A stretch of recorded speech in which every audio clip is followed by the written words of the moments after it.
Hello everyone, welcome back to the channel. Business organisation की unit 1 के कुछ और आगे के टॉपिक्स हम इस वीडियो में कंटिन्यू करने वाले हैं। इससे पहले भी काफ़ी सारी वीडियोस में काफ़ी सारे टॉपिक्स हम कवर कर चुके हैं। उम्मीद करता हूँ सभी वीडियोस आपने देख ली होंगी। अगर आपने वीडियोस नहीं देखी है, फिर कोई भी वीडियो आपको मिस हो गई है, तो एक प्लेलिस्ट बनी है बिजनेस ऑर्गेनाइजेशन के नाम से, वहाँ से जाकर उन वीडियोज़ को देख सकते हैं। फिलहाल आगे बढ़ते हैं और बात करते हैं उस टॉपिक की जो हम इस वीडियो में कवर करना है। तो इस वीडियो को जो सबसे पहला टॉपिक है वो है हमारा फंक्शनल ऑर्गेनाइजेशन स्ट्रक्चर। बेसिकली हम जानने वाले हैं फंक्शनल ऑर्गेनाइजेशन स्ट्रक्चर के बारे में। तो आप जल्दी से पेन और कॉपी लेके बैठ जाओ, उसके नोट्स बनाना शुरू कर दो, पढ़ना और समझना शुरू करते हैं इस वीडियो का सबसे पहला टॉपिक, जो कि है फंक्शनल ऑर्गेनाइजेशन स्ट्रक्चर।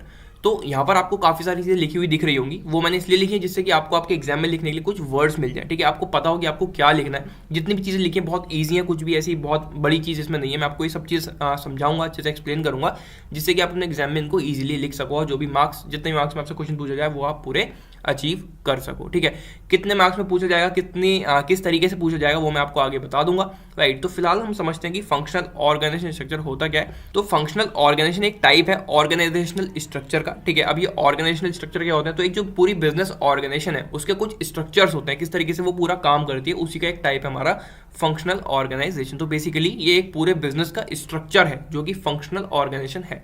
राइट, तो जो कि यूज करता है एक प्रिंसिपल जिसका नाम है स्पेशलाइजेशन, जो कि बेस्ड होता है जितने भी फंक्शंस उस बिजनेस के अंदर होने हैं, जितने भी रोल, जितनी भी एक्टिविटीज वहां पर होनी है, उन पर बेस्ड ये प्रिंसिपल होता है हमारा स्पेशलाइजेशन। राइट, तो उस प्रिंसिपल को यूज करके ये पूरा फंक्शन हमारा काम करता है। अब अगर हम इसको थोड़ा और डीप में समझते हैं तो एक एग्जांपल लेके समझते हैं इसको। जैसे कि अगर हम मेजर फंक्शन की बात करें एक बिजनेस के अंदर, तो वो क्या क्या हो सकते हैं, production, right, marketing, finance, personal, ये कुछ मेजर फंक्शंस होते हैं एक बिजनेस के अंदर। अब इस फंक्शनल ऑर्गेनाइजेशन स्ट्रक्चर के अंदर होता क्या है, जो ये मेजर फंक्शंस हैं, ठीक है, जैसे प्रोडक्शन हो गई, मार्केटिंग हो गई, फाइनेंस, पर्सनल, इनको भी सब फंक्शंस में डिवाइड कर दिया जाता है। राइट, अब उस मेजर फंक्शन को सब फंक्शन में डिवाइड करने के बाद कुछ सेक्शंस उसके निकलेंगे। जैसे मार्केटिंग एग्जांपल लें तो मार्केटिंग में क्या क्या फंक्शंस हो सकते हैं अंदर, अगर हम और डीप में जाएं तो वो एडवर्टाइजिंग हो सकती है, सेल्स हो सकती है, कस्टमर सर्विस हो सकती है, ठीक है, मार्केटिंग रिसर्च हो सकती है। तो ये जो मेजर फंक्शन था हमारा मार्केटिंग, इन्होंने उसको और ज़्यादा डीप में उसको डिवाइड किया। ठीक है, सब फंक्शंस में डिवाइड किया, जिसमें हमारी एडवर्टाइजिंग आ गई, सेल्स आ गई, कस्टमर सर्विस आ गई, या फिर मार्केटिंग रिसर्च आ गई।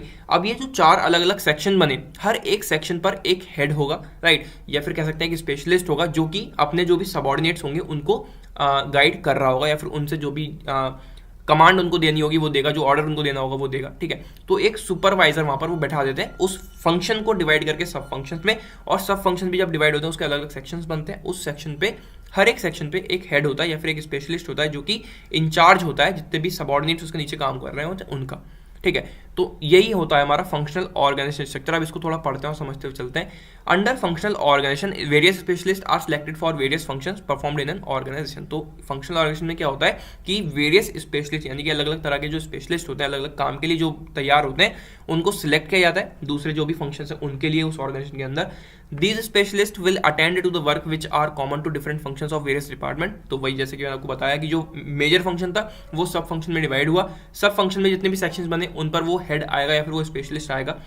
Workers under functional organisation receive instruction from various specialist. अब वो जो सब सेक्शंस थे, ठीक है, जो सब फंक्शन था उसके अलग अलग सेक्शंस थे, उसमें अलग अलग स्पेशलिस्ट हैं, और वो अलग अलग स्पेशलिस्ट जो है अलग अलग सबऑर्डिनेट्स को वो गाइड करेंगे या फिर उनको कमांड देंगे। The specialist are working at the supervision level. अब ये जो स्पेशलिस्ट है ये सुपरवाइजरी लेवल पर होते हैं, या फिर कह सकते हैं सुपरविजन लेवल पर होते हैं, जो कि सुपरवाइजर होते हैं, जो कि सबको अपने सबऑर्डिनेट्स को गाइड करते हैं। Thus workers are accountable not only to one specialist but also to the specialist from whom instructions are received. तो ये जो हमारे वर्कर्स होंगे ये अकाउंटेबल होंगे किस किस के, एक तो स्पेशलिस्ट के, ठीक है, जिन्होंने उनको बनाया है, उनको वो काम सौंपा है कि तुम्हें इस सेक्शन में जाके काम करना है, और ये अकाउंटेबल होंगे किसके, जिसके अंडर में ये काम कर रहे हैं उसके लिए। ठीक है, जो भी इनको काम दिया जाएगा ये उसकी रिपोर्ट देंगे किसको, एक तो स्पेशलिस्ट होगा, राइट, और वो हेड होगा जो उस सेक्शन का हेड होगा। ठीक है, in other words in functional organisation activities are grouped and departments are created on the basis of specified functions to be performed.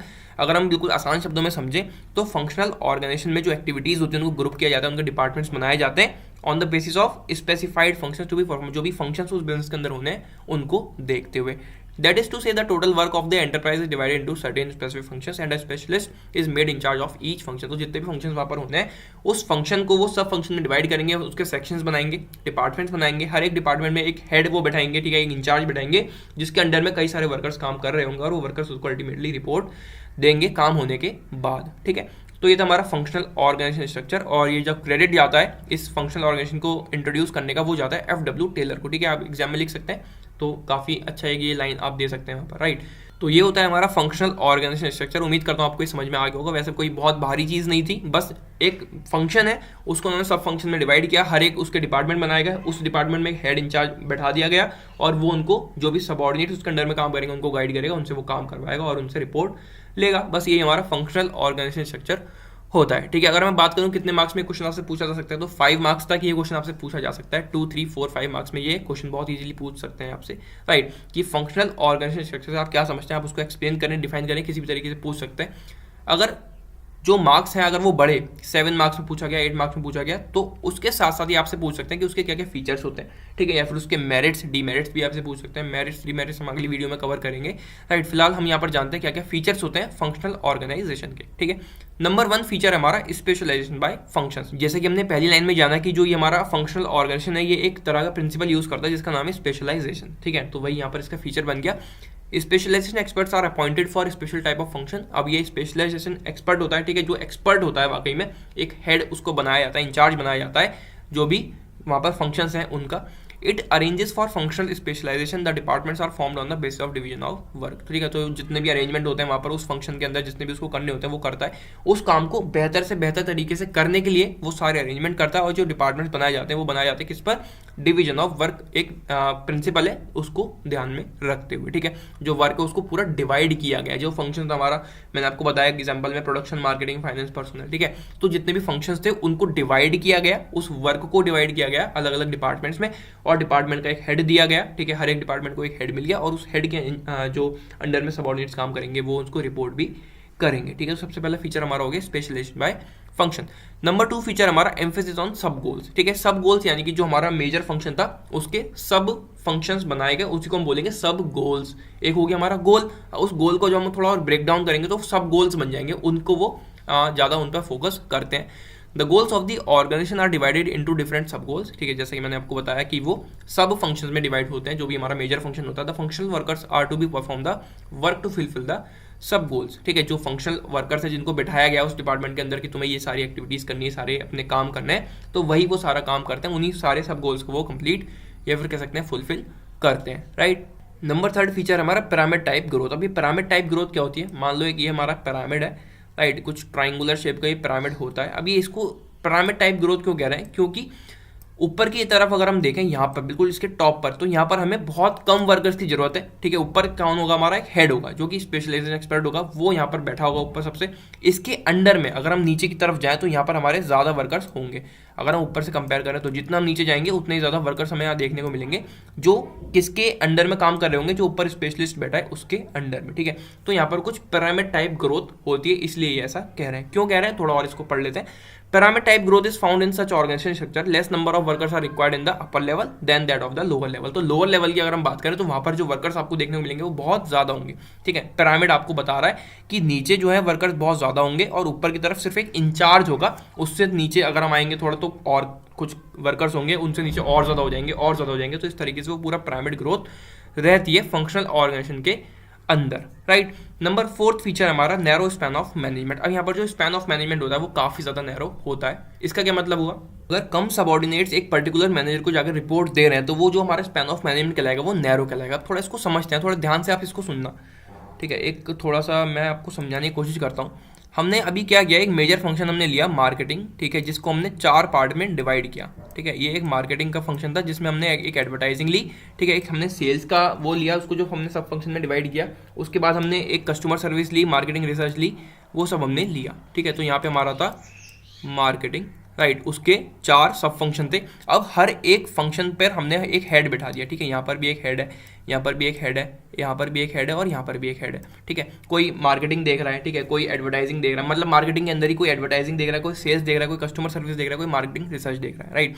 तो यहाँ पर जो सबऑर्डिनेट्स हमारे काम कर रहे हैं इन सारे डिपार्टमेंट्स के अंदर, वो सब रिपोर्ट करेंगे अपने अपने पर्टिकुलर जो उनको मैनेजर दिए गए उनको, ठीक है। यहाँ पे जितने सबऑर्डिनेट्स होंगे वो इसको जाकर रिपोर्ट करेंगे, यहाँ वाले इसको रिपोर्ट करेंगे, यहाँ वाले इसको रिपोर्ट करेंगे और यहाँ वाले इसको रिपोर्ट करेंगे, ठीक है।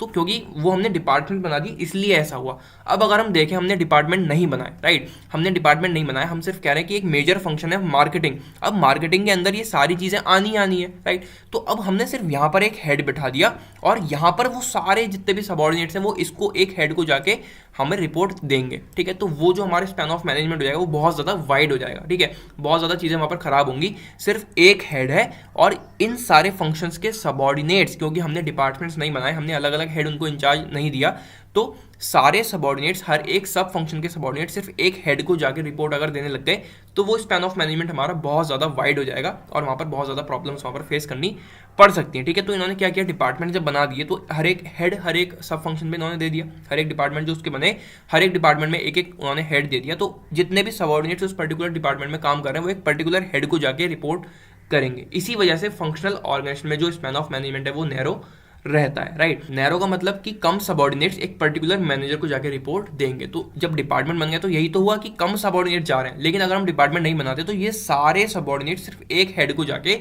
रिपोर्ट करते, तो वो हो जाता है wide span of management, right. तो फिलहाल हमारा फंक्शनल ऑर्गेनाइजेशन में जो स्पैन ऑफ मैनेजमेंट रहता है वो नैरो रहता है, ठीक है। तो ये थे हमारे कुछ फीचर्स फंक्शनल ऑर्गेनाइजेशन के। हमने यहाँ पर मीनिंग भी जान लिया फंक्शनल ऑर्गेनाइजेशन का। मार्क्स मैंने आपको बता दिया 2, 3, 4, 5 मार्क्स में आपसे जो मीनिंग है फंक्शनल ऑर्गेनाइजेशन का वो पूछा जा सकता है, राइट। अगर ये आपसे साथ में फीचर्स भी पूछता तो 5 मार्क्स से ये क्वेश्चन जाएगा। उसके बाद ये आपसे मेरिट्स डीमेरिट्स भी अगर पूछता है फंक्शनल ऑर्गेनाइजेशन के तो वो 10 मार्क्स तक भी क्वेश्चन पूछा जा सकता है, राइट। और जितने मार्क्स में आपसे क्वेश्चन पूछा जाएगा उसी के अकॉर्डिंग आपको आंसर देना होगा। 5 मार्क्स में अगर पूछा जाएगा तो आप उसमें फंक्शनल ऑर्गेनाइजेशन मीनिंग दे दोगे, साथ में उसके फीचर्स दे दोगे। 7 मार्क्स तक गया तो आप उसको मेरिट्स डीमेरिट्स के साथ पूरा एक्सप्लेन करोगे। 10 मार्क्स तक भी आपको काफ़ी सारी चीज़ें उसमें लिखनी पड़ेंगी जिससे कि आपको जो मार्क्स जितने मार्क्स में पूछा गया उतने मार्क्स आपको मिल जाए, राइट। तो इस वीडियो में बस इतना ही। इसी तरह से आगे टॉपिक्स हम आने वाली वीडियोस में कवर करेंगे। आने वाली वीडियोस के लिए चैनल को सब्सक्राइब करें। मैंने आपको यहाँ पर कुछ यूजर नेम दिया है इंस्टाग्राम, फेसबुक और टेलीग्राम चैनल के, वहाँ से जाकर मुझे फॉलो कर सकते हैं। टेलीग्राम चैनल ज्वाइन कर लेना, वहाँ पर नोट्स आपको बिल्कुल फ्री में अवेलेबल हो जाएंगे। तो बस मिलते हैं अगली वीडियो में। Till then take care and bye bye and all the very best for your exams.